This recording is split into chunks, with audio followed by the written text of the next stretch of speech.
Bayangin gini, kamu lagi santai, tiba-tiba ada dua negara raksasa ekonomi dunia bikin manuver yang bikin semua orang nengok. Bukan cuma nengok, tapi juga bertanya-tanya, ini ada apa lagi? Oke, kita langsung ke pokok masalahnya. Amerika Serikat secara tiba-tiba ngeluarin kebijakan yang lumayan bikin kaget.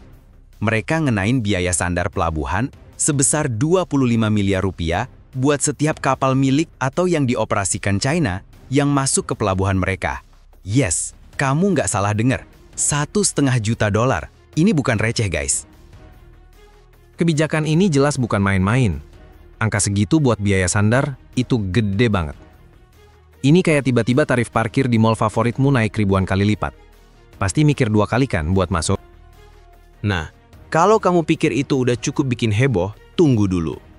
Nggak pakai lama, kayaknya sih langsung sebagai respons atau mungkin ini udah direncanain, negara tetangga sekaligus sekutu Amerika, yaitu Jepang, langsung ambil langkah yang nggak kalah mengejutkan.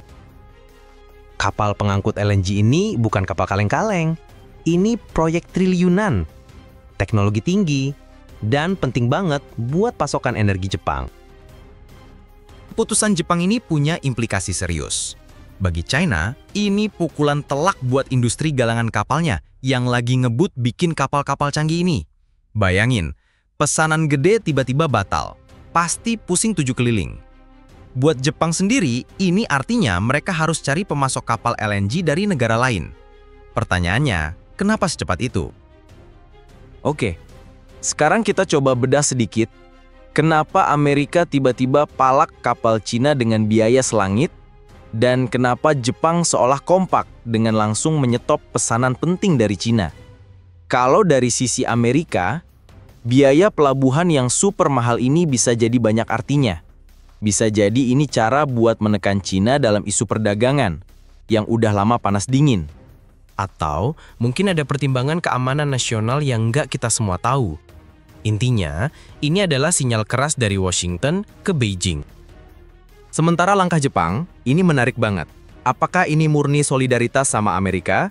Atau Jepang punya agenda sendiri buat mengurangi ketergantungan ekonomi dan pasokan dari China, terutama di sektor strategis kayak energi? Bisa jadi dua-duanya. Yang jelas ini nunjukin kalau dinamika geopolitik di Asia Pasifik lagi bergerak cepat. Terus, apa urusannya sama kita yang mungkin lagi ngopi atau scroll sosmed? Jangan salah guys, manuver ekonomi antar negara raksasa ini efeknya bisa berantai kemana-mana kayak domino. Pertama, biaya logistik global bisa naik. Kalau kapal China harus bayar mahal di Amerika atau kalau rute pelayaran jadi berubah. Ujung-ujungnya, harga barang yang kita beli bisa ikut terkerek. Kedua, ini bisa memicu ketidakpastian di pasar energi. Jepang butuh LNG, kalau pasokan dari satu sumber terganggu, mereka harus cari ke tempat lain dan ini bisa mempengaruhi harga gas dunia. Belum lagi potensi balasan dari China. Kalau mereka balas dengan kebijakan serupa, wah, perang dagang bisa makin runyam. Ini bukan cuma soal Amerika, Jepang, dan China. Ini soal stabilitas ekonomi global, rantai pasok dunia, dan bahkan bisa merembet ke hubungan politik antar negara lainnya. Jadi, apakah ini awal dari babak baru persaingan global yang lebih sengit? Satu hal yang pasti, dunia maritim dan perdagangan internasional lagi bergejolak.